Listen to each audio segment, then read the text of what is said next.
வணக்கம். நெருப்பு தமிழன். ஆதவ் அர்ஜுன், உண்மையிலேயே எனக்கு ஆதவ் அர்ஜுன் மீது பெரிய விருப்பம்லாம் கிடையாது. எனக்கு அவர் பெருசாக விருப்பம் இல்லை. ஏன்னா அவர் திமுகவுக்கு கொஞ்ச காலம் வேலை செஞ்சார். அதுக்கப்புறம் நம்ம திருமாவளவன் கட்சி விசிகேக்கு வேலை பார்த்தாரு. அதுக்கப்புறம் அவர் வந்ததுனால எனக்கு அவர் மீது பெரிய உடன்பாடு இல்லை. ஆனால் ஒரு தமிழக வெற்றிக் கழகத்திற்கு வந்ததை நான் விரும்பலை. ஒரு கேள்வி, அற்புதமான ஒரு ட்வீட் ஒன்று போட்டிருந்தாப்புல.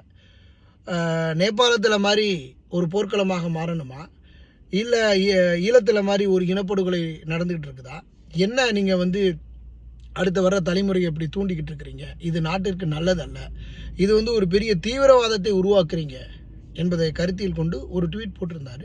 போட்டுட்டு ஒரு 10 நிமிஷத்தில் அதை அழிச்சிட்டாரு. அதை அழிச்சிருக்கக்கூடாது. ஆதவ் அர்ஜுன் போட்ட அந்த கருத்தை நான் வரவேற்கிறேன். ஒரு நாட்டில் ஒரு போர் நடந்து 10 பேர் சாவலாம், 1000 பேர் சாவலாம், 1,00,000 பேர் சாகலாம். ஆனால் சும்மா ஒரு விஜய் வந்தார்னு பார்க்க வந்ததுக்கு 41 பேர் செத்து போயிருக்கணும், 60க்கும் மேற்பட்டோர் அடிபட்டிருக்கணும். அப்படின்னா இதை நீங்கள் சிந்தித்து பாருங்கள். சிந்தித்து நீங்களே உங்களை கேள்வி கேளுங்க. ஆதவ் அர்ஜுன் செய்தது நியாயம்தான்.